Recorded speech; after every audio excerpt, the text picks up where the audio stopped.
It's the most magical time of the year, and I'm not talking about Christmas. I'm talking about the NFL season. So make sure you're ready with NFL Sunday Ticket and YouTube TV. Get the most live NFL games all in one place. Right now, you can save $85 when you bundle NFL Sunday Ticket with YouTube TV. Sign up today at youtubetv.com/Spotify. Device and content restrictions apply. Discount applied to first 4 months of YouTube TV, then $72.99 a month. Ends August 29th. Terms, restrictions, and embargoes apply. No refunds.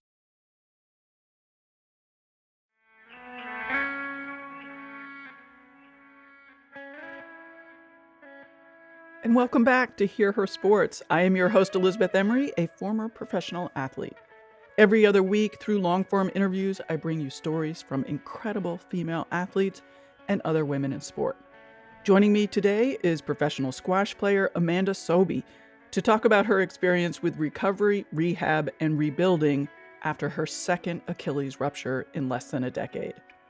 Amanda is the highest-ranked American-born squash player ever. She is the first U.S. player to win a world championship title, which she did on her 17th birthday at the 2010 World Junior Championships.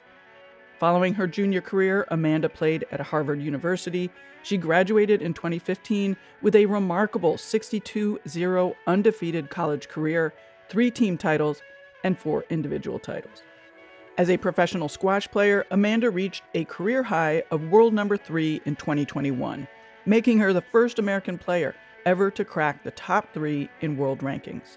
She has captured 20 titles on the PSA World Tour and has won 6 U.S. women's national titles. Amanda has represented Team USA in 3 Pan American Games and has a total of 7 gold medals and 2 silver medals.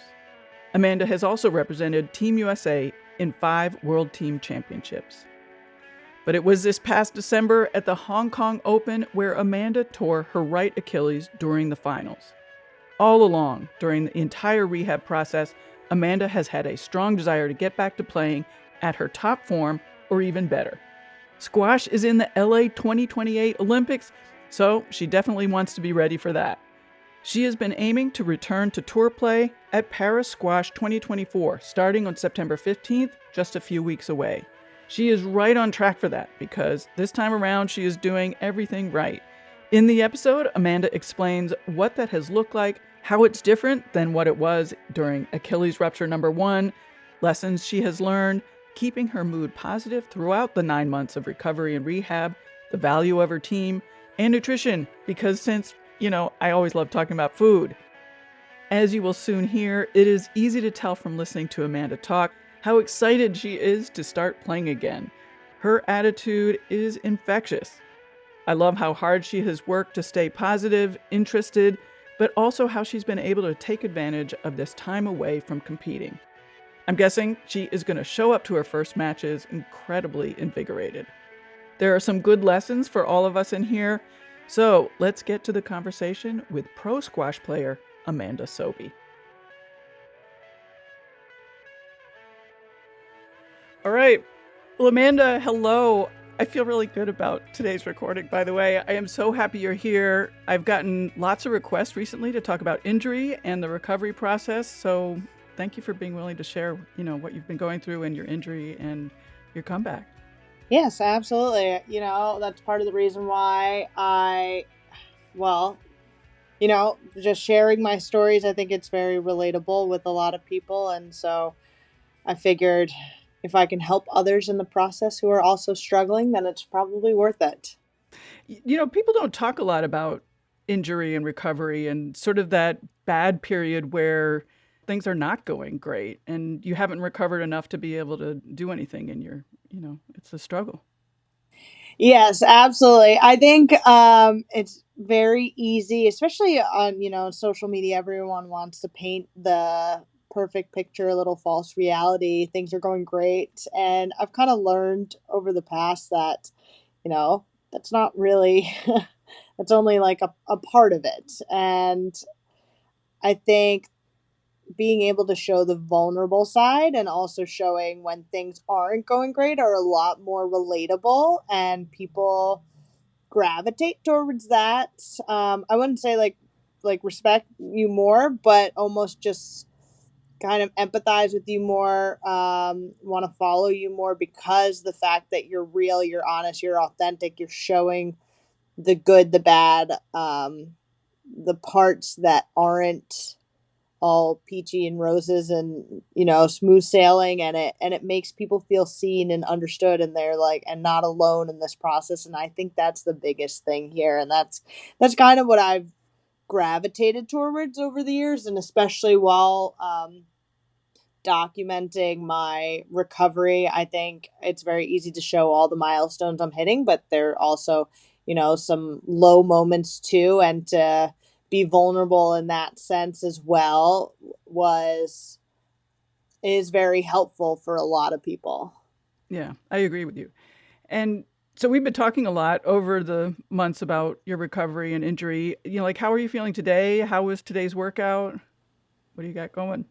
Yeah, so I am just over the 7 month mark. My 7 month post surgery mark was yesterday on the 7th of July. And thankfully, I've been feeling great. I've been slowly increasing the load and back on court. I'm in week 2 of summer training, which is great. So I'm excited to be back doing what I love and to be back training. But also at the same time, I feel like I have a new perspective, and my team and we're all very conscious about, like, let's not go back and go right into the swing of things and going back to doing the same thing that I was doing before pre-injury, because while maybe it got my level up, at the same time it also got me injured a lot. And so we're taking a different approach of like, okay, let's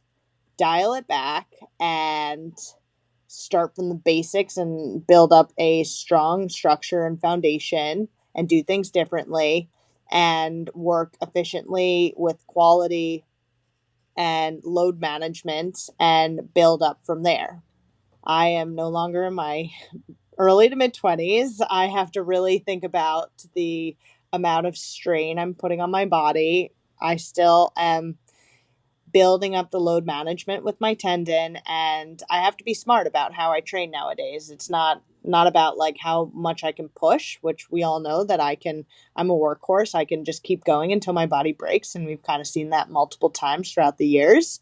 But now it's like, okay, let's be smart about how I train. Let's be efficient in how I move, how I hit the ball. And and let's see what happens there. So I'm kind of excited about this like whole revamp. Yeah. Well, before we get too far into it, let's go back to the start. Like what happened? How did it happen? What is exactly your injury? Yes, absolutely. So I am on my second Achilles rupture repair.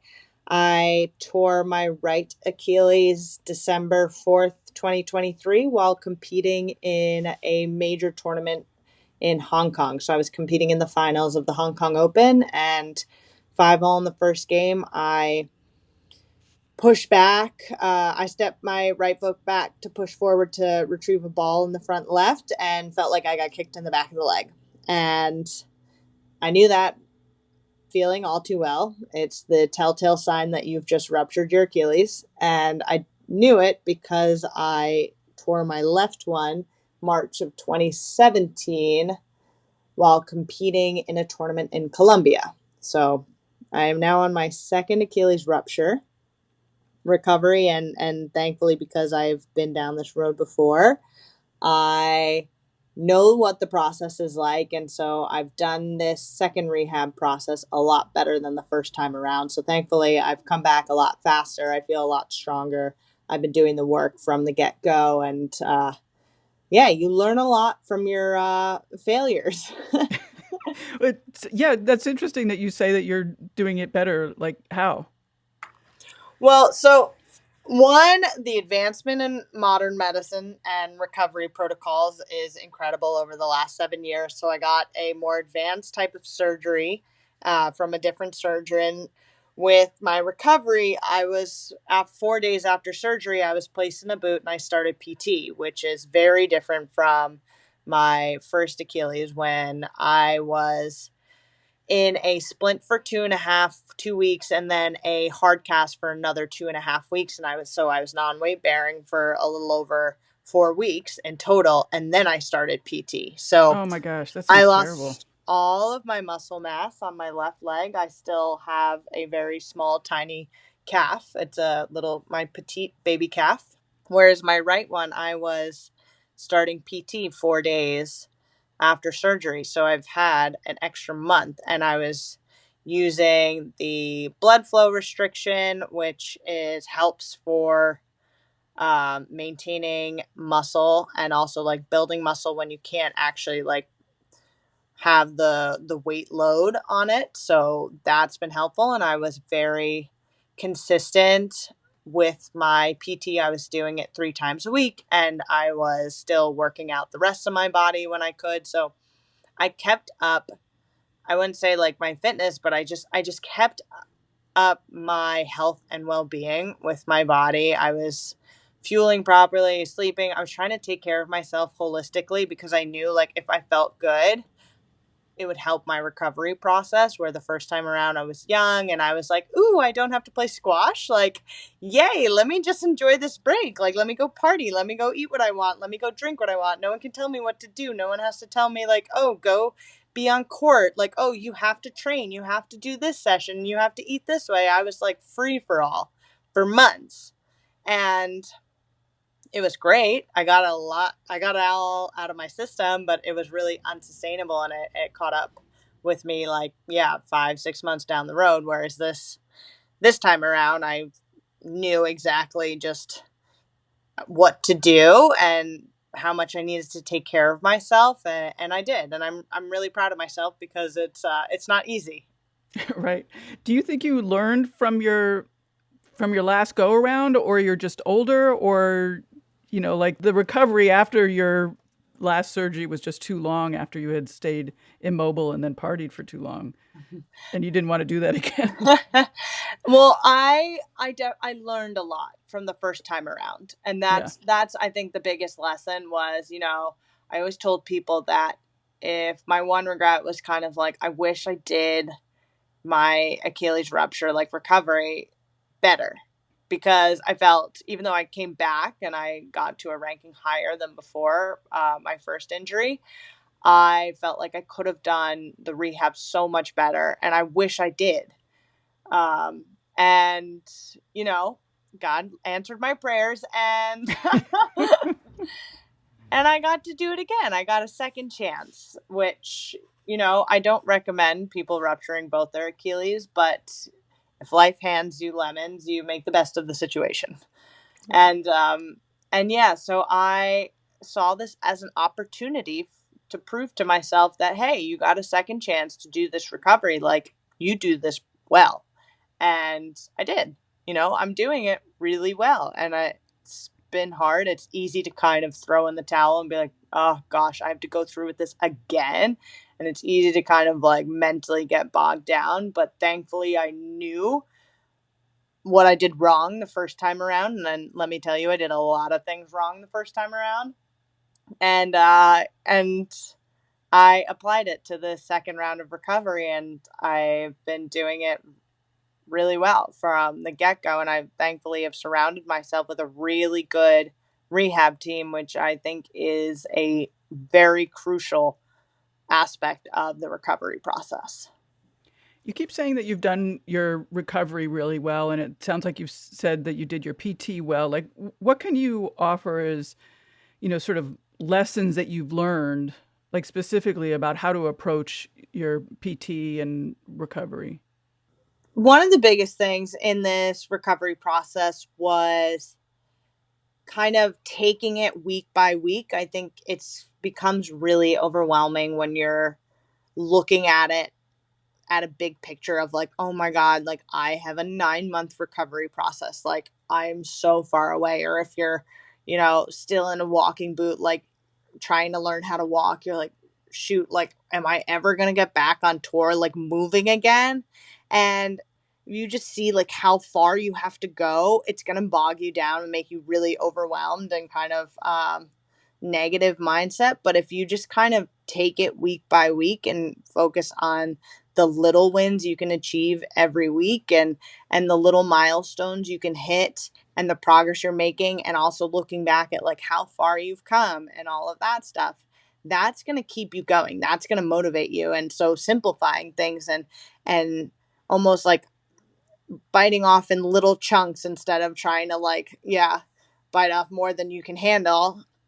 That was crucial. And I learned that the first time around, and I did a good job of just making sure that I stayed present in like what I was, the task at hand, and where I was in my recovery, and just trying to like check the box like each week. And it's like, okay, first thing is like, just let's get off crutches and learn to walk in the boot. Then it's like, okay, let's try and get out of the boot and walk again in shoes. And then after that, it's like, okay, let's try and walk normally without a limp, and we're going to build up the strengthening. And then it's like, okay, we do like 2-legged calf raises, and you just keep progressing from there. And next thing you know, you're like, oh, I'm sprinting again. I'm back on court. Like, wow. And you're like, cool. I've just done all of this. Like, oh my God, this is amazing. And like, yeah, next thing you know, I'm like cleared after 6 months. And I'm like, whoa, this has gone by really fast, even though it's in some stages, it has truly felt like a slog. And there's a lot of times where I've just like broken down, hysterically crying, and I was like, this is all like too much. Like, it's so much, and I'm trying to keep going and be strong, but like it's a lot and it's hard, and those happen. But I think throughout the process, the other lesson I learned was just the importance of like consistently showing up and putting in the work, regardless of like how you feel on the day, how like motivated you are, or how hard it is to kind of get yourself going. Because I promise you that once you like get there and do something, you're going to feel better. And like doing something is better than doing nothing. And so I learned of just like, no matter how I was feeling, like just show up to PT, just show up to the club, and like at some point you'll do something, and that you'll get the ball rolling, and then maybe you'll want to do something else.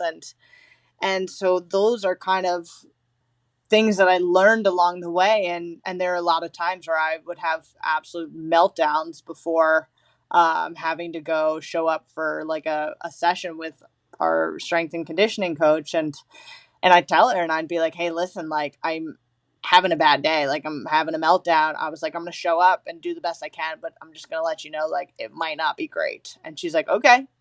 And, I actually ended up having a great session, and I surprised myself, and I was like, oh, wow. Okay.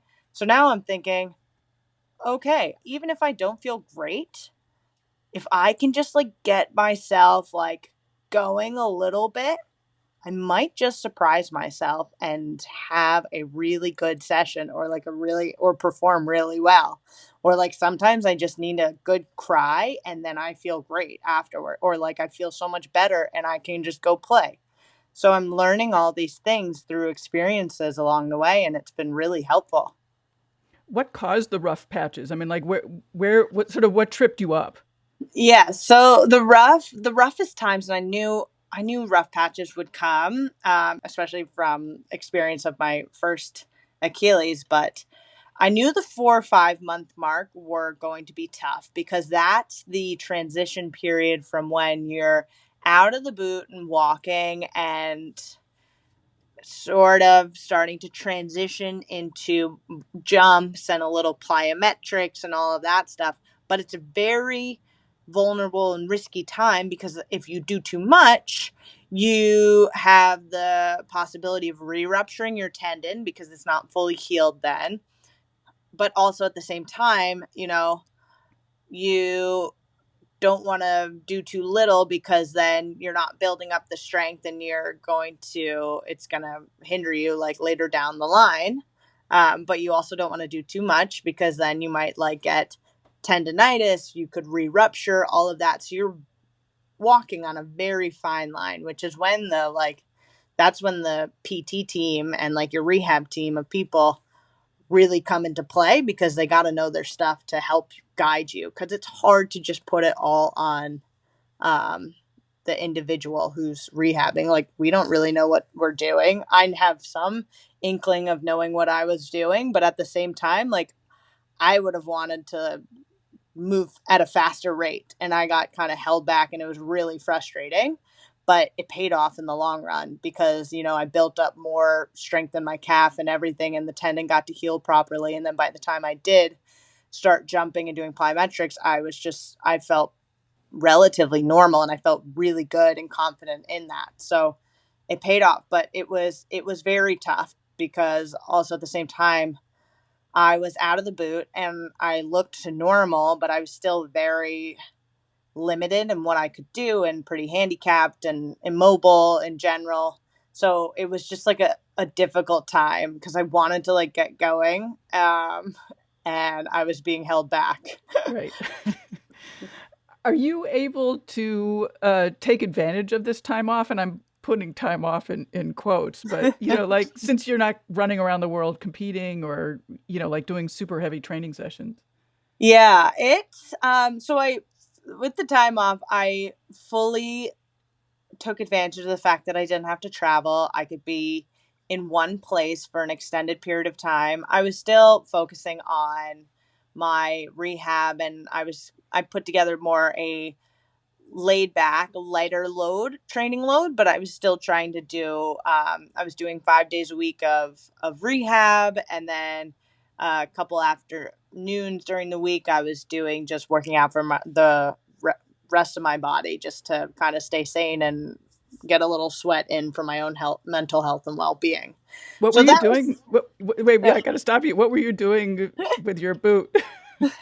Actually, so I could bike in the boot. I was doing so the stationary bike, I was doing kind of like one-legged rowing. So on the erg, I'd put one foot in and then I'd put my boot off to the side, and That's was amazing. able to row. Battle ropes was a big one. The assault bike with just the arms, and then I was doing a lot of I could deadlift in the boot, and I made sure that my hips were elevated, so I had to buy like a platform shoe. Because you don't want to have uneven hips, and the next thing you know, you have a hip problem. Right. But I was doing a lot of upper body, a lot of core. Yeah. So I was just trying to do whatever I could. When I was in the boot, I was actually just standing on court sometimes for like 20 minutes and just hitting by myself for just like my own fun and enjoyment, which is kind of fun. So yeah, I also knew that like, it's this long, slow process, but I just had to like stay with it. And that's the thing, because I knew it's temporary, it's not forever, and I just have to like keep putting one foot in front of the other until things get better, and things get a little bit faster, a little bit more mobile, I can do a little bit more. So I just really stayed in the present and kept my mind focused on like the task at hand, and didn't really let my mind waver to like, this is so like slow and debilitating and like demoralizing and all of that, and I have such a long way to go, and I'm just so over it, because as soon as you start spiraling, it's like a really fast slippery slope downhill. Yeah. I think I interrupted you about how you were taking advantage of this time. Did you finish that thought? Yeah, I mean, so at the initial stage, I was like, oh, there's so much stuff that I can do now because I have all this time. Like, I'm going to go learn Spanish. I'm going to go like do these courses and everything. I didn't do any of it, to be honest. I actually didn't realize how burnt out and exhausted I was from just like the tour life and being on the road 10 months out of the years for years on end, until I got injured, and I was like, I'm exhausted. Like, I literally have no energy to do anything. It was like finally my body could just reset and chill out. And I joke around, I tell people, I was like, literally all that I do is trying to get from point A to point B because I'm so slow. But yeah, I had like, there were a couple things that I had outside of rehab and training that pretty much preoccupied the rest of my time, and they were pretty important things. And so I just focused on those and that was it. And otherwise it was like, okay, well, I'm going to enjoy hanging out with friends and living just like this slow, peaceful, quiet life that I never get to do. And I'm going to Right. fully take advantage of it because I know this won't last forever. And at some point, I'm going to get back into training and I'm going to get right back on the hamster wheel, probably, and travel 10 months out of the year. And I'm going to wish that I actually took the time off to rest. Early in our conversation today, you mentioned something that was sort of like Monday morning quarterbacking, is sort of looking back on your injury and how it happened and why it happened, and that Mm-hmm. you were trying to sort of scale back total load that you were getting.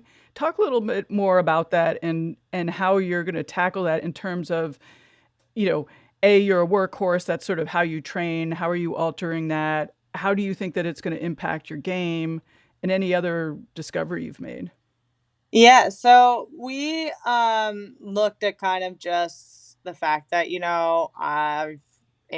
I've ruptured both my Achilles. I've been getting injured and it's like the answer is why? Like why am I getting injured all the time? So structurally something's off.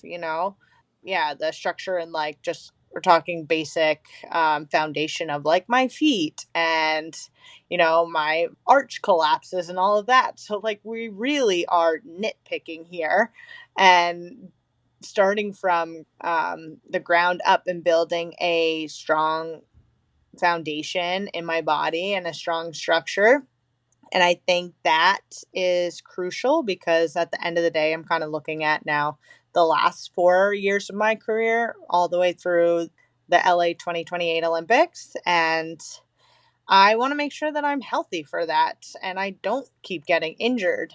And so that might mean we have to dial it back in terms of the amount of work that I'm doing, but make sure that it's quality and it's efficient. And so that's kind of our mindset going into that. And also at the same time, like I've been playing on the tour since the age of 16. So, we're almost 15 years now of playing on the pro tour and I've been playing squash since I was 11. So I have a lot of miles on me. I have a lot of experience in the bank and it's about using that experience to win matches and the skill set that I have instead of trying to compete with these youngins in their early and mid 20s and try and beat them physically, because that's not really my strong suit. Like, I'm a smart squash player, and it's like, okay, let's make sure that my movement and my game is efficient so I can actually be able to just go out there and play and not try and just beat them physically or outwork them or something. So it's to play my game to my advantage. And that's sort of how we're approaching it now. I think it's a big thing is making sure that, I have people on my team too that will hold me back and say, hey, Amanda, like, you don't have to do more, more, more. Because that's my mindset is I'll always do more. I'll always do more. I'll just keep pushing myself till I break. And yeah, we've kind of seen that happen. So I think surrounding myself with a good balance of people to push me, but also know when I need to rest as well. And I think I have that, and I'm kind of excited to just do things differently, especially at this stage of my career. So you talked about having a good team. Do you expect that you'll get together, like after every week or after every month and sort of look at what you've done and sort of analyze the total workload and see how it's going? Like, how is that sort of management and holding you back going to actually work?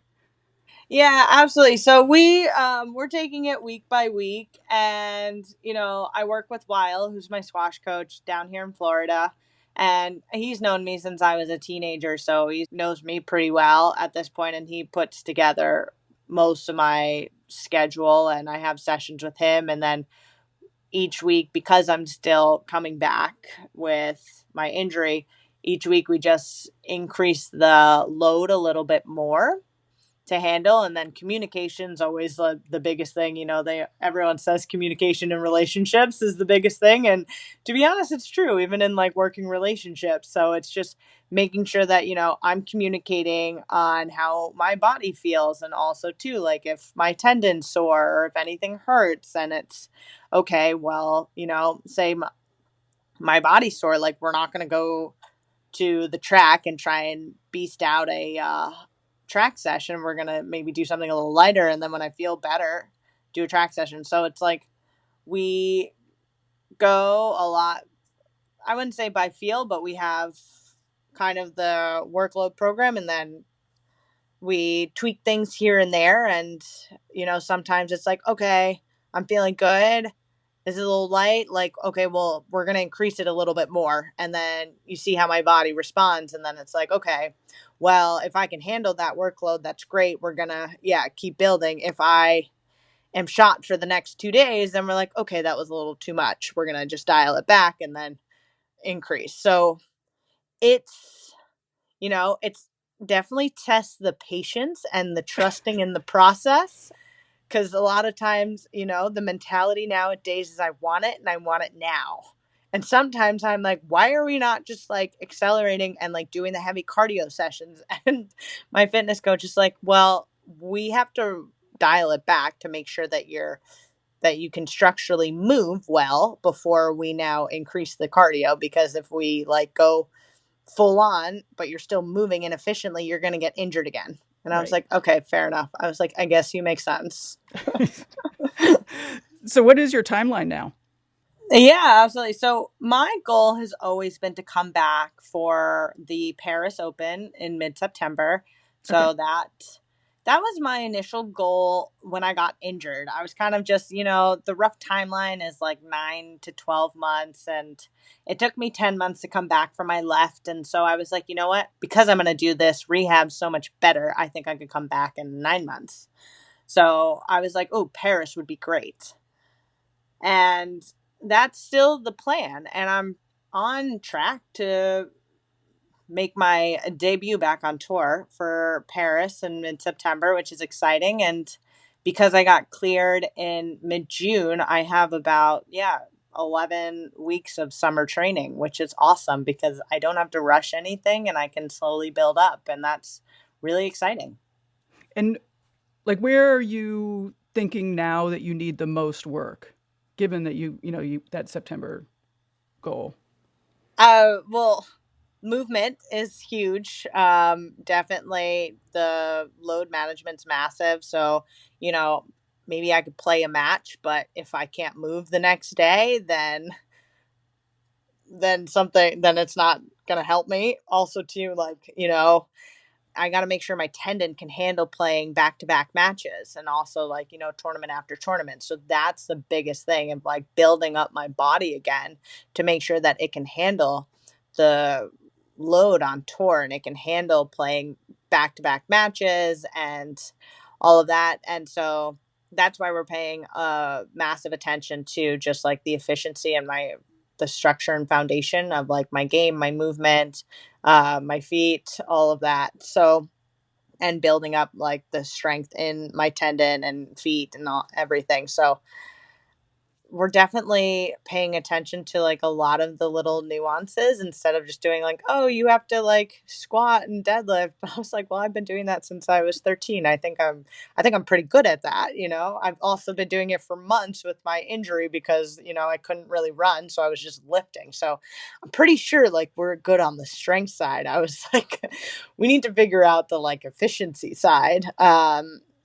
So that's going to be the biggest challenge. And the good thing is that I have time to build up. So hopefully, like the plan would be to get myself to a position where, I've already played like multiple matches in a row, like almost a tournament simulation before actually going to the tournament. So by the time I get to the tournament, I'm like, oh, okay, I'm good. I can just Right. like, I trust my body. I trust my game. I trust the work that I've done. I trust myself and the work that my team has put in. And then it's like, cool, I'm going to just go out there and play. It's so interesting that you talk about efficiency of movement so much because, like moving around the court is so important, almost more important than anything else, it seems. Absolutely. And for me, it was always my biggest weakness, Mm. movement. That was the biggest thing. And it would always take so much effort and energy out of me to move. And a lot of times it was like, gosh, why am I so tired all the time? Or like, why am I so exhausted after these matches? And it's like, well, the way I'm moving is like gassing out my legs early on, or it's just like super heavy or causing so much lactic acid, or it's like these really big, heavy movements. And it's like, okay, well, this doesn't work anymore, especially given how fast the nature of the game is nowadays. So we have to tweak things based on how the game has evolved over the Hmm. years. So Hmm. it's kind of fun to just like keep learning, especially now that I'm like, in my early 30s and I've been playing for so long, but I'm like, woo, we get to look at the game totally different and we get to do things differently and think about how I move and hit the ball differently, and that's exciting. Like that's really energizing. It makes me really excited to just go out there and train and keep improving and building up. And I really like it. I want to talk a little bit about brain and injury. And in the last episode that we recorded, we talked about food and nutrition and mental health. And I know that's always been something important to you, but do you have any thoughts on how the brain adapts to being injured? I mean, I guess I'm sort of interested in how, like if you're not 100%, how do you keep from slipping away from our athlete self and suddenly becoming like okay with being a slug on the couch eating bonbons? Yeah, I know. It's hard, especially too when our identities are so wrapped up with being an athlete. Yes. And I think I was okay because I never really saw myself as just a professional squash player. Yes, it's a big part of me, but it's not only who I am. And that helped me in terms of my recovery because, you take the professional squash out of my life and I'm okay. Like I'm still Amanda Sobhy, just like, the person who likes to inspire and help others, based on like storytelling. And there's other parts of me that I gravitate to and make me happy and enjoy life. And so I was okay when I got injured. I was like, oh, cool. Yay. I get a break. Like, it's all good. So thankfully, like, it didn't bog me down 100% mentally, but I can see how so many athletes struggle because, when they've just grown up, just playing their sport, that's all they know, that's all who they are. When it's taken away, they're like, oh my God, who am I? And for me, I've always felt that, my purpose was to help and inspire others through like the sharing of my story and what I've overcome and achieved in life. And the squash aspect has been a great avenue for me to storytell, like share on my platform, showcase that aspect. And like, that was kind of my platform to do so. But me being a professional squash player wasn't all that I am. I mean, the other thing that I wonder about in terms of being injured and mental health, and you sort of addressed it earlier, I think, is that, physical activity is so important for mental health. I mean, there's science backing up how the chemistry and biology work well between the brain and the body. So, how did you manage that change in your physical activity? I mean, did you notice a shift in your attitude in terms of chemical and biology? Yeah, it's interesting because, I didn't have to train. I had to do my rehab work, but when I was working out and going to the gym or like getting on court, I was doing that for myself, my own health and well-being, because I was like, well, this makes me happy. This makes me feel good. Like I feel better when I sweat and work out and move my body, and like I'm happy when I can just like get on court and hit balls like a kid again. No one's telling me, oh, you have to train, you have to show up. And so when we kind of take back that like ownership for us and remind ourselves, like, why do we do these things? Why do we work out? Why do we go play our sport? It's because we love it. Working out, like, I love doing it because I feel better. I'm a happier person. I like who I am when I get to sweat. I feel less stressed out. My mental health improves. So I'm like, oh, okay, I'm going to keep doing this because, it benefits me. It's good for me. It's good for my mental health. Were there days when I literally did not want to do any of it and I wanted to just be on the couch? Absolutely. Like, I'm not perfect. No one's perfect.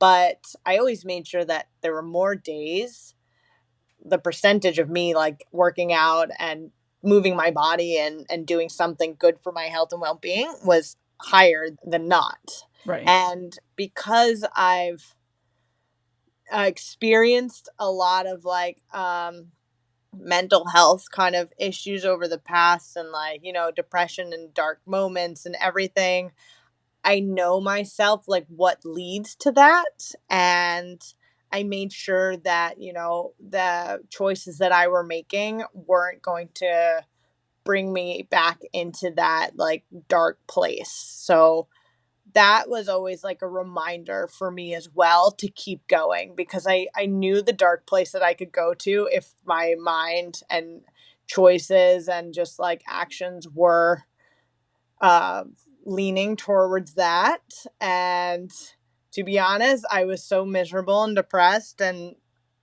it was an awful space to be in. So I was like, I don't want to go back there ever. I don't want to be in that place ever. I don't want to be in that recovery. Like, I don't want to go there because it truly was awful. And so I just made sure that my choices were just kept me going in the positive direction.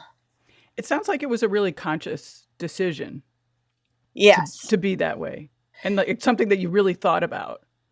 Yes. And I, like, it wasn't easy. It has taken years to be able to like have the ability to make a conscious decision, because before, I would just like anytime I would get triggered, I'd get anxious or whatever, I would use like negative coping habits to cope, and that also led to like me being more anxious and like a negative mental health space and depression and everything. So the fact that like I've done so much work on myself over the last 7 years is huge, because now I feel very fortunate, very lucky that I have the ability to make these conscious decisions, and also know that the decisions I make can either lead me in like the positive direction or can bring me down into that negative headspace. And so I just kept choosing to move forward in a positive direction. I always love talking about food, and you and I talked about food a lot last time. Yes. What have you done in terms of your nutrition during this whole period so far? And did you have a particular, I don't know, approach to nutrition during the recovery? I think because I wasn't training for performance in terms of tour, it actually, like, believe it or not, my nutrition and mindset around food gets a lot better when I don't have the stress of like competing and training and the comparison of like my tour mates and how they look on court and everything. So I could eat mindfully for my health and well-being again. And it's like, okay, well, I want to eat to feel good. A big thing too, like during this time, I didn't want to lose all of my muscle mass because I wasn't working out or being able to like lift in the initial phase. So like eating a lot of protein was key. But after that, it was like I was just getting in touch with my body and what my body needs, and being a bit more mindful, which was nice. And it was like, okay, you know, I'll eat when I'm hungry and I'll fuel myself to feel good internally. Yeah, would I go enjoy like desserts and alcohol and all of that stuff from time to time? 100%. Like, I'm a foodie. I love eating everything. But I also knew that, if I can't just go run it off or play squash the next day and like burn it off. So So I was a bit more mindful about like the amount of consumption, like what I was putting in my body, because at the end of the day, like I was very, very sedentary, and I was just trying to fuel my body to feel good and stay positive. Like the biggest thing I just wanted in this whole experience was to have a much more positive experience mentally. And You seem great. thank you. I told my brother, his name's Omar, and I was like, I never let myself get to this dark place. I was like, God forbid, whoever is around me, when the lid like comes off and I explode, like, please help them. But I'm truly just trying to bottle it all, and then I plan to channel it all into my opponents when I get back on tour. Excellent. So at least it's going into like something positive. But yeah, I just like I really, and I don't want to say this in like a negative way, but I was like terrified to go back into that dark place because I've been there so many times, and it's awful. It like truly is awful. So it's like I don't want to say I was driven by fear, but like a part of me was like really like really driven by the fear of going back to that like depression and dark kind of negative mental health space and spiraling and all of that stuff, and it's hard. It's really hard. Maybe driven by the knowledge of what it's like. Rather than fear. driven by the knowledge, driven by the experience, driven by the like the emotions felt. I could still see myself in those situations, and unfortunately, like I lived most of my 20s in there, so that was unfortunate while I was like struggling with food and eating, and it just kind of consumed every aspect of my life, and it's a miserable headspace. And I was talking to someone close to me about it who also struggles, but with other substances and stuff. And it's very similar. And it's like, you're just carrying around this invisible ankle shackle weight around, and you're just kind of hiding it from everybody. And it's exhausting, and it's really tough. Well, thank you for everything that you shared today. I really appreciate it. Did you want to leave us with anything? I mean, I hope that whatever I said has helped someone in some capacity. I know, like, that's the biggest thing why I do these podcasts and share my struggles in the process. And I know that not everyone's a professional squash player, but a lot of people struggle with anxiety, depression, mental health, food, and setbacks and challenges. And I think everything that I've gone through is relatable regardless of what it's from. And so I hope that I can help and inspire others through, the sharing of my story with you today. Well, I hope so too. And I also hope everybody follows you once you get back on tour and watches you play and gets excited about squash. Yeah, it's going to be entertaining. So I do hope everyone follows me. Well, good. And we have the excitement of squashing in the Olympics eventually too. So that will be great. Yes, absolutely. Well, thank you. And until next time.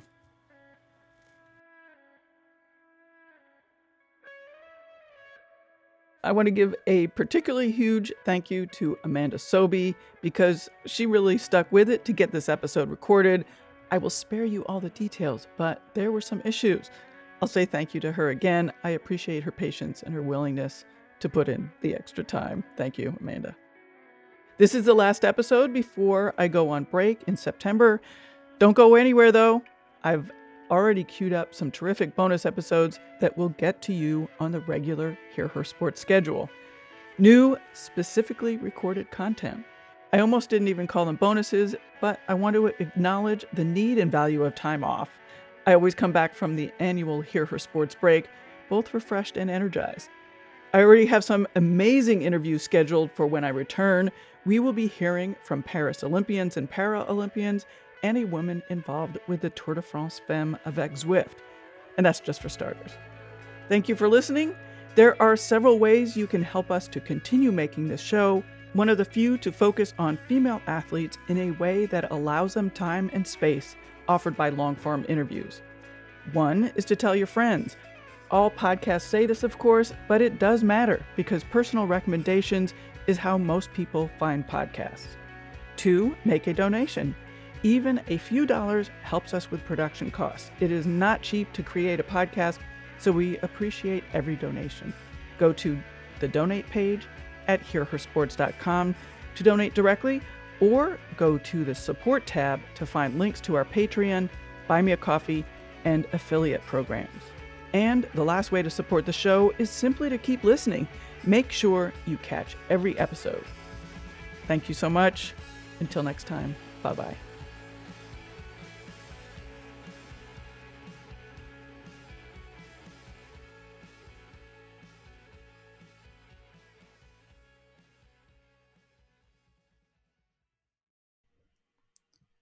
Hi, listeners. We wanted to take a moment to tell you about another podcast from Evergreen Podcasts and Sound Talent Media called Pit Lane Parlay. Pit Lane Parlay is the go-to podcast for IndyCar and motorsports-related news. Each episode, we discuss things like our favorite drivers, news clips from the last week, and generally giving each other a hard time about predictions we've made in the past and or life stories that have come up recently. We really have a lot of fun with it and really enjoy each other's company, and we hope you can come join us too. Join Pit Lane Parlay by following us on your favorite podcast today.